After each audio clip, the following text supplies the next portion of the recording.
Aleluia. Irmãos, então hoje nós vamos falar sobre quando Deus me diz não, né? Então nós vamos ver como que nós devemos ou podemos e como nós lidamos com o não de Deus quando Deus nos diz não. Abra sua Bíblia em Lucas capítulo 8, versículo 26. Nós vamos ler até o 39. Então, Lucas capítulo 8, versículo 26 até o 39. Diz assim a palavra do Senhor. Então rumaram para a terra dos Gesarenos, fronteira da Galileia.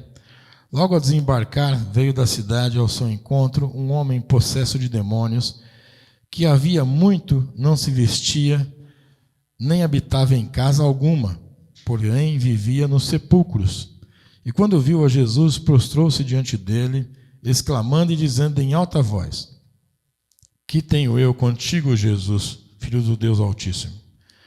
Rogo-te que não me atormentes, porque Jesus ordenara ao espírito imundo que saísse do homem, pois muitas vezes se apoderara dele, embora procurassem conservá-lo preso em cadeias e grilhões, tudo despedaçava e era impelido pelo demônio para o deserto. Perguntou-lhe Jesus: Qual é o teu nome? Respondeu ele: Legião, porque tinham entrado nele muitos demônios. Rogaram-lhe que não o mandasse para o abismo. Ora, andava ali pastando no monte uma grande manada de porcos, e rogaram-lhe que permitisse entrar naqueles porcos, e Jesus o permitiu. E tendo os demônios saído do homem, entraram nos porcos e a manada precipitou-se despenhadeiro abaixo, para dentro do lago, e se afogou. Os porqueiros, vendo o que aconteceu, fugiram e foram anunciá-lo na cidade pelos campos. Então saiu o povo para ver o que se passara, e fora ter com Jesus. De fato, acharam um homem de quem saíram os demônios, vestido e em perfeito juízo, assentado aos pés de Jesus, e ficaram dominados de terror. E algumas pessoas que tinham presenciado os fatos contaram-lhes também como fora salvo o endemoniado. Todo o povo da circunvizinhança dos Gesarenos rogou-lhe que se retirasse deles, pois estavam possuídos de grande medo. E Jesus, tomando de novo o barco, voltou. O homem de quem tinha saído os demônios rogou-lhe que deixasse estar com ele. Jesus, porém, o despediu, dizendo: Volta-te para casa e conta aos teus tudo o que Deus fez por ti. Então, ele foi anunciando por toda a cidade todas as coisas que Jesus lhe tinha feito. Senhor, esta é a tua palavra, fale conosco. Precisamos da tua voz, Senhor, nesta manhã. Por isso estamos aqui. Então, Senhor, que o teu Espírito Santo possa nos falar e que o pregador seja apenas a boca, mas que a voz seja tua, Senhor. Fale a nós, abra os nossos corações, nossos ouvidos, não só para ouvir, mas sobretudo para guardar a tua palavra. Assim, Deus, nós te pedimos, em nome de Jesus, seja conosco mais uma vez, em nome de Jesus. Amém e amém. Louvado seja Deus. Esse texto, irmãos, que nós lemos, essa passagem, era muito conhecida, né? Porque nós sempre tivemos contato com esse texto, a gente sempre cita, sempre é falado, todo mundo que é crente conhece esse texto, sabe dessa passagem que Jesus liberta este moço dos demônios, esse moço possesso por demônios, e essa passagem em que Jesus vai até lá e esse moço fica liberto. Há uma coisa aqui no texto também, que é interessante a gente citar, que antes desse texto, né, no mesmo capítulo, no capítulo 8, para Jesus chegar na cidade onde ele foi libertar esse moço dos demônios, Decápolis, nessa região, ele vai pelo mar da Galileia e eles pegam uma grande tempestade. Essa tempestade tinha um propósito. O propósito era impedir Jesus de chegar até lá. A tempestade tinha como fim barrar a chegada de Jesus. a essa cidade para que esse moço não fosse liberto. Porque o inferno sabe que se Jesus chegar lá, a situação muda. Isso é fato. Os demônios sabem que onde Jesus chega, tem transformação. Que onde Jesus chega, há libertação. Que onde Jesus chega, as coisas mudam. É uma coisa que os demônios sabem. Mas é uma coisa que os crentes têm esquecido. Os crentes têm esquecido que onde Jesus chega, a situação é mudada. E às vezes as pessoas vêm conversar com você, trazendo problemas, dificuldades dentro da casa dela, coisas que estão acontecendo, coisas ruins na casa. E ao invés de você fazer o correto, que é levar Jesus naquela casa, porque onde Jesus entra, as coisas mudam. Não, aí você fala um monte de coisas, às vezes você até deixa a pessoa mais confusa. Nosso papel não é esse. É levar Jesus nessas casas, nesses lugares. É levar Jesus a essas pessoas. Porque se Jesus chegar numa casa dessa, as coisas vão mudar. O inferno sabe disso. E por isso que ele quer impedir a chegada de Jesus. Então aqui, quando diz o texto, rumaram para a terra dos Gesarenos. Então, Gesara, né? O demônio sabia, se Jesus chegar lá, acabou. Esse moço era possesso por uma legião, né? Ao dizer para você que uma legião, aqui diz o seguinte, que uma legião era uma corporação do exército romano que tinha 6.000 homens. 6.000 homens. Então, uma legião de demônios, 6.000 demônios numa pessoa. Esse moço, ele andava nu, porque ele não usava roupa, rasgava as roupas. Ele corria, vivia nos cemitérios. Ele corria pelo deserto. As pessoas amarravam ele, prendiam ele com uma corrente. Ele quebrava a corrente e vivia nu. Ele era o terror daquela cidade. Nada, ninguém podia fazer. Porque o que vai fazer com uma situação dessa, né? Não tinha o que fazer, mas Jesus conhecia esse moço, sabia desse moço, e ele decidiu naquele dia ir até ele e libertá-lo. Ele entra no barco, ele tem uma missão a fazer nessa cidade, ele vai até lá. Satanás quer impedir Jesus, quer impedir com uma tempestade. Olha só, você acha que uma tempestade vai impedir Jesus de chegar onde ele quer chegar? Onde Jesus quer entrar, ele entra. Nada se interpõe a Jesus e a sua meta e o seu destino final. Então Jesus chega nessa cidade. E diz o texto que quando Jesus chegou, logo ao desembarcar da cidade, logo ao desembarcar, veio ao encontro o homem possesso. É interessante que Jesus chega na cidade, ele não precisa nem procurar o homem possesso. Os demônios vão ao encontro de Jesus. Porque Jesus chegou, não tem mais como fugir. Eles vão ao encontro de Jesus. E diz o texto que quando eles chegam ao encontro de Jesus, eles têm medo. O medo deles é que Jesus os mande de volta para o abismo. Porque o abismo é a morada original dos demônios. Então, quando a gente abre em Apocalipse, capítulo 20, versículo 3, olha só. Apocalipse, capítulo 20, versículo 3, nós vamos ver que o abismo era a origem, né, dos demônios. Olha lá, Apocalipse capítulo 20, versículo 3, e lançou-o no abismo e fechou, e pôs o selo, para que não mais enganasse as nações até se cumprirem os 1000 anos. Depois disso, é necessário que ele seja solto por pouco tempo. Então, eles já sabem que eles serão lançados no abismo. E eles vão falar para Jesus, não, mas agora não deixa, manda a gente para lá agora não. Os demônios temem Jesus. Temem Jesus. Irmãos, aí eu quero fazer uma parte e dizer uma coisa. Eu falo que nós vivemos a época da contradição. E a época da contradição? Porque a contradição que nós vivemos hoje é, os crentes não creem, os profetas não oram. E olha só, os demônios, eles creem, eles sabem que o que Jesus falou vai acontecer. Os demônios sabem disso. E eles tremem por isso. Mas os crentes esquecem. Se eu sou seguidor de Jesus e os demônios temem Jesus, eu, como seguidor de Jesus, eu não tenho que ter medo do diabo. Pelo contrário, ele que tem que temer a mim. Porque se Jesus está em mim, eu não tenho que temer Satanás. Não tenho que ter medo do diabo. O mestre a quem eu sigo é temido por Satanás.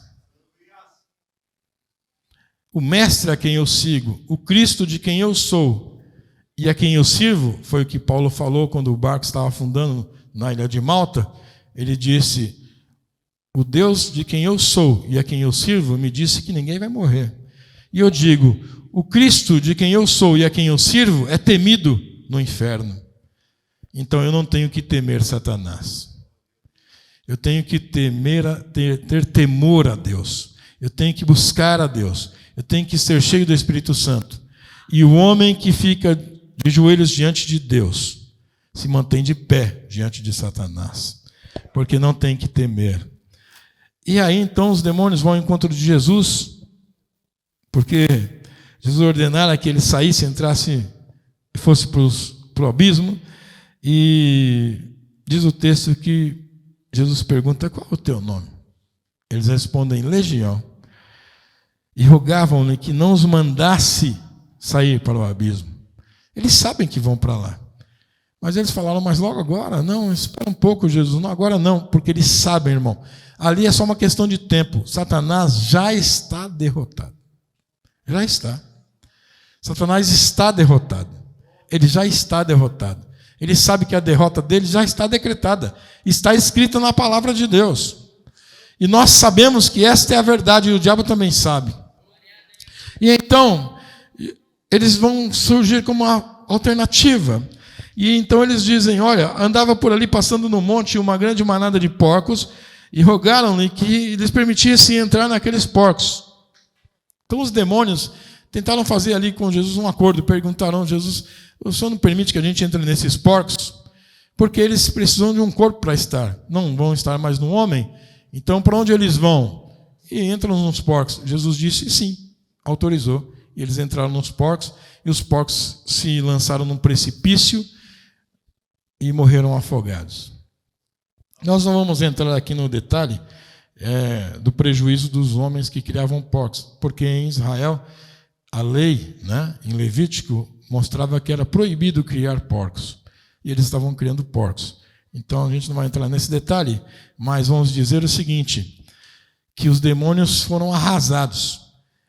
Eles fizeram pedido para Jesus e foram atendidos, porque eles pediram: podemos entrar nos porcos? Jesus disse sim. E o texto que eu escolhi para pregar, e o tema, quando Deus me diz não, é exatamente essa contradição que eu quero levantar. Porque quando Jesus dialogou com os demônios fizeram um pedido, e Jesus disse sim. E então o moço vai ficar liberto, vai estar vestido, vai estar ouvindo Jesus pregar. E aí agora então a cidade fica assustada com Jesus, com o poder que ele tem. Pede para que ele vá embora. Então Jesus entende, está indo embora, e o moço vai fazer um pedido para Jesus. Lá no versículo 38, o homem de quem tinha saído os demônios rogou-lhe que o deixasse estar com ele. E Jesus, porém, o despediu, dizendo: volta para casa e conta tudo aos teus o que Deus fez por ti. Então veja, os demônios fizeram um pedido para Jesus, Jesus disse sim. O moço liberto vai fazer um pedido para Jesus e Jesus vai dizer não. Então os demônios pedem: podemos entrar nos porcos? Jesus diz sim, e eles entram nos porcos. O moço diz para Jesus: posso seguir-te? Posso estar contigo? Jesus diz não. E aí nós vamos pensar sobre esse não de Jesus. Porque como a gente reage quando Deus diz não para nós? É muito bom lidar com o sim de Deus. Porque o sim de Deus é uma concordância com os nossos planos. Então eu quero uma coisa, eu vou para Deus e eu quero que Deus diga sim. Porque o sim é o aval de Deus para o que eu quero fazer. Mas, via de regra, as nossas vontades não são as vontades de Deus. Então, via de regra, nós ouvimos mais não de Deus do que sim. E como que a gente lida com os não de Deus? Algumas pessoas acham uma saída para não lidar com o não de Deus, nem orar, nem perguntar. Então algumas pessoas já não querem ouvir o não de Deus, porque sabem que vão ouvir, então elas decidem nem consultar a Deus. Elas seguem com vontade própria, fazem o que querem fazer e nem consultam a Deus. E aí nós já sabemos que o final é trágico, porque quando você faz alguma coisa sem a direção de Deus, dá errado. Eu tenho um ditado que eu criei, meu mesmo, que diz que tudo que começa errado, termina errado. Assim como eu não acredito em meias verdades, porque meias verdades também tem meias mentiras. Porque numa pizza de meia verdade e meia mentira, tem a verdade, mas também tem mentira. Algumas pessoas falam, não, pastor, eu estou certo, não estou. No que eu pensei, eu não estou certo. As pessoas querem estar certas. Estar certo, irmão, é relativo, né? Porque um relógio parado, se esse relógio parar, durante o dia, 2 vezes por dia, ele vai estar certo. Mesmo parado. Porque se ele parar agora 15 para meio-dia, ele está parado. Aí daqui 5 minutos ele está errado. Mas se você vier aqui 15 para meia-noite olhar nele e falar, o relógio está certo. E se você vier amanhã 15 para meio-dia, olhar, o relógio está certo. Se você vier sempre 15 para meia-noite ou 15 para meio-dia, você vai falar, esse relógio está certo. Mas vem a outra hora para você ver, ele vai estar parado, está errado.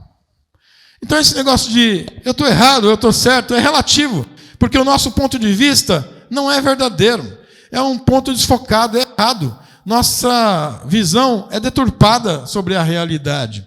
É por isso que devemos consultar a Deus.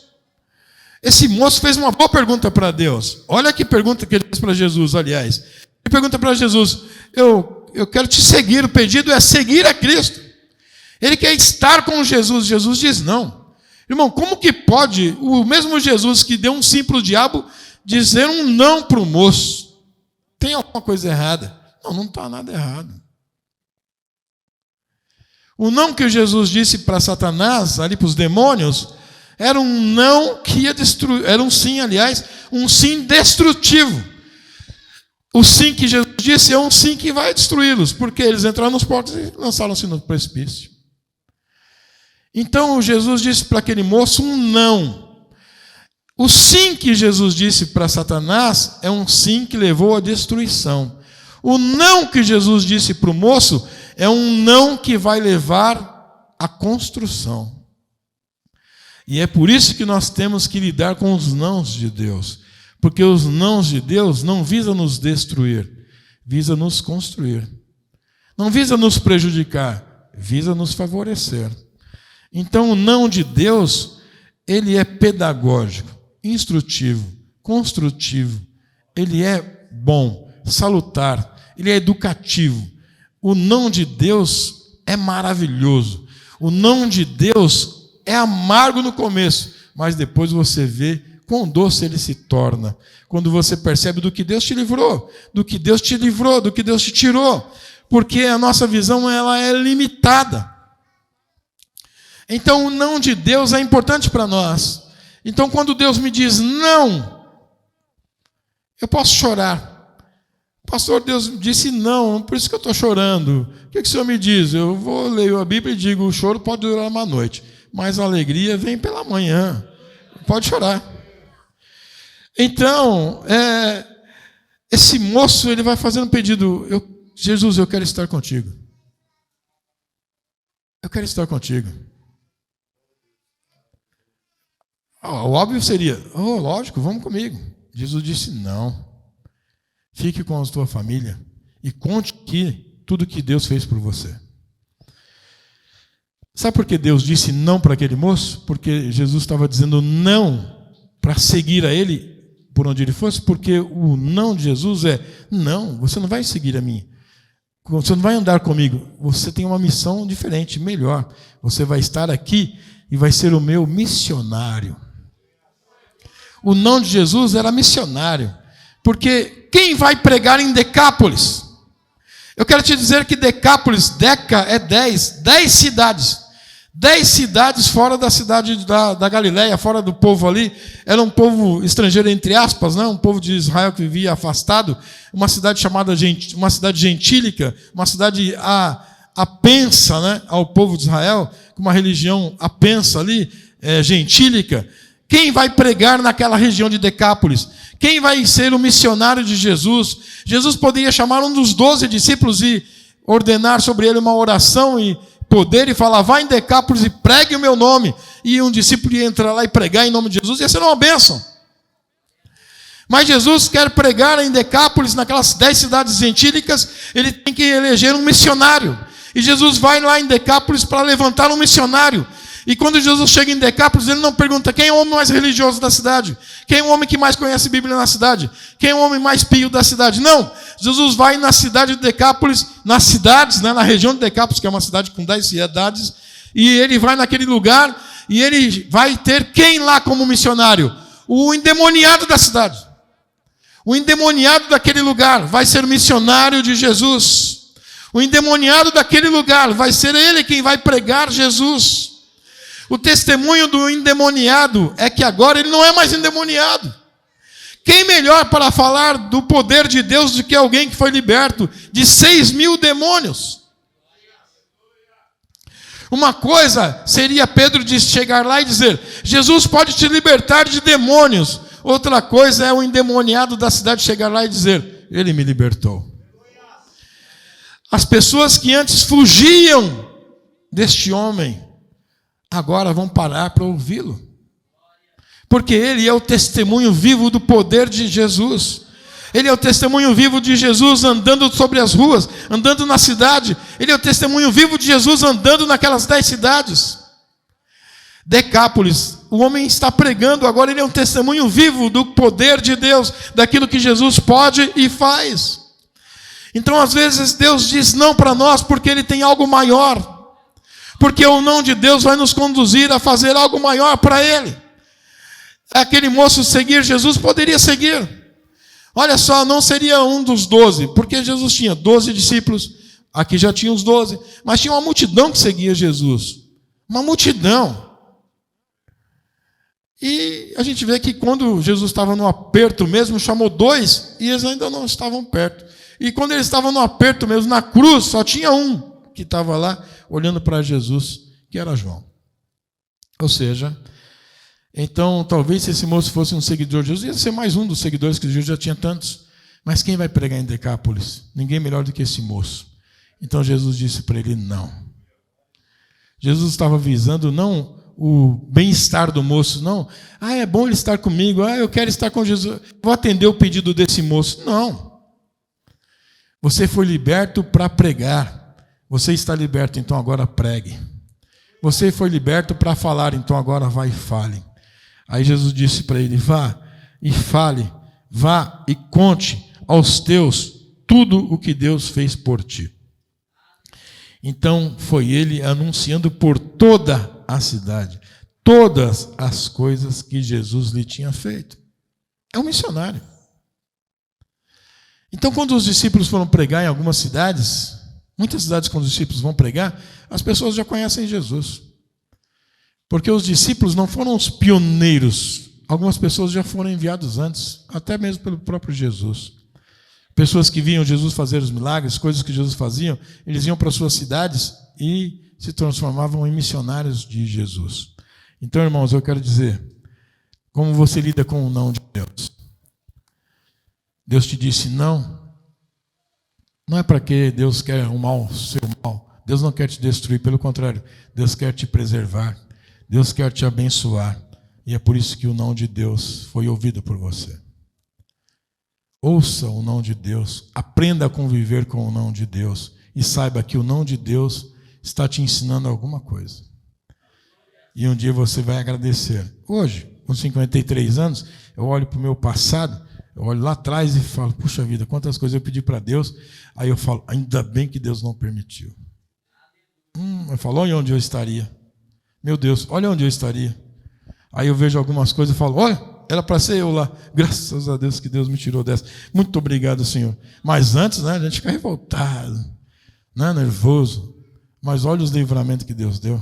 Que bênção. Oh, glória a Deus. Então aprenda a lidar com o não de Deus. Aprenda a lidar com o não de Deus. Você sabe, o Titanic, quando afundou, o cara que correu na última hora e conseguiu entrar antes de fechar a porta, puxa, que sorte que você teve, você foi o último passageiro a entrar, que sorte.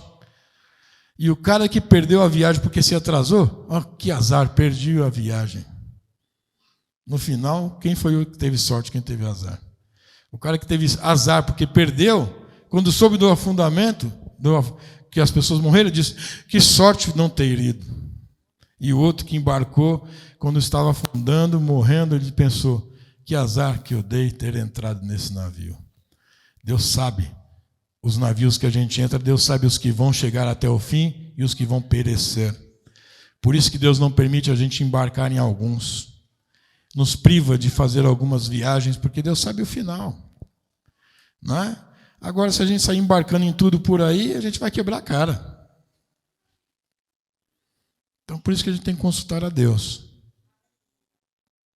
O irmão, uma vez, um irmão conhecido nosso, ele disse, pastor, eu fui enganado. Eu comprei uma casa maravilhosa.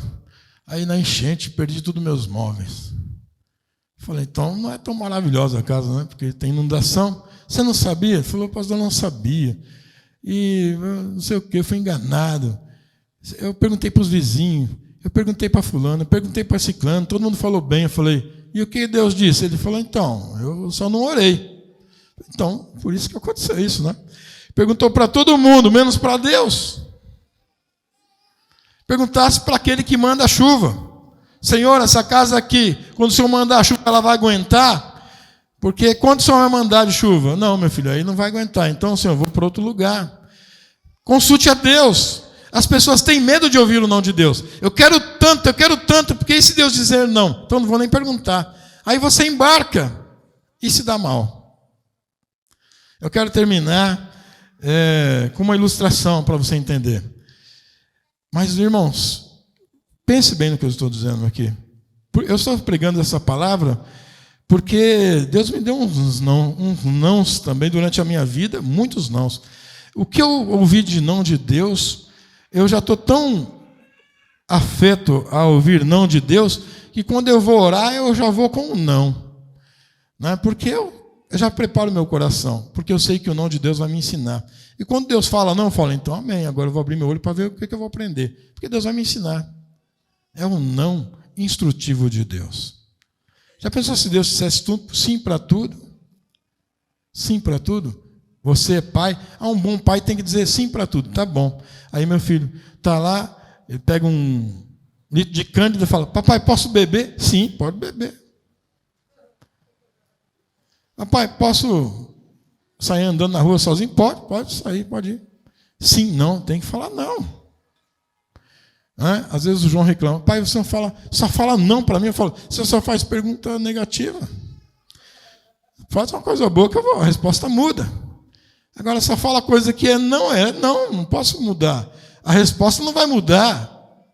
É não. A ilustração é o seguinte. A ilustração se chama tudo ou nada. Estamos falando de pedido, né? Esse não de Deus é para quando você for fazer um pedido. Deus te disser não, você já sabe. Disse não. Né? Então, é tudo ou nada. Uma criança, uma menininha, vai num armazém e pede um copo d'água. O dono do armazém dá um copo d'água para ela. Aí ela sai e deixa um papelzinho no balcão. E ele lê, está escrito nada. E ela vai embora. No outro dia ela volta, pede um copo d'água. Ele dá. Aí ela vai embora e ele acha lá um papelzinho que ela deixou, escrito nada de novo. No terceiro dia ela faz a mesma coisa. Pede um copo d'água, bebe, põe nada ali, ele acha. E ele fica intrigado. E ele segue aquela menina e pergunta para ela, por que você todo dia, esses 3 dias veio aqui e colocou um pedido nada lá no meu armazém? Ela disse, olha, ali era um pedido que eu tinha que fazer, porque aquele copo d'água foi a única coisa que eu tive na minha barriga nesses 3 dias, porque na minha casa não tem nada.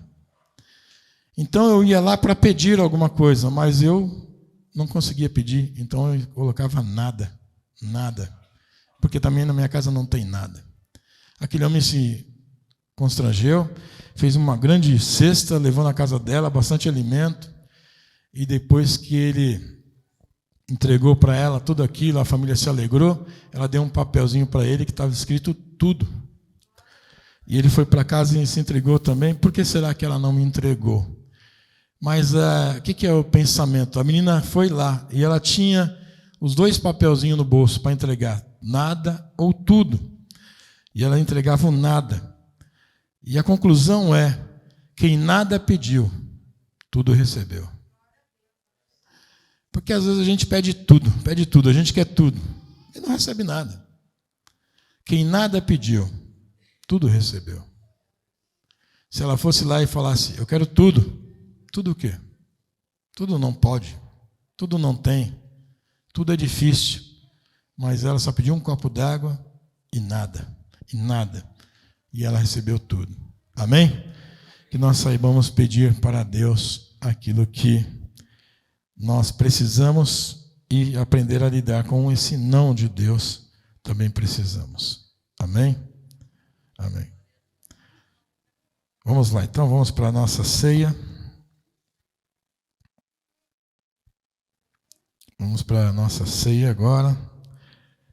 Nós vamos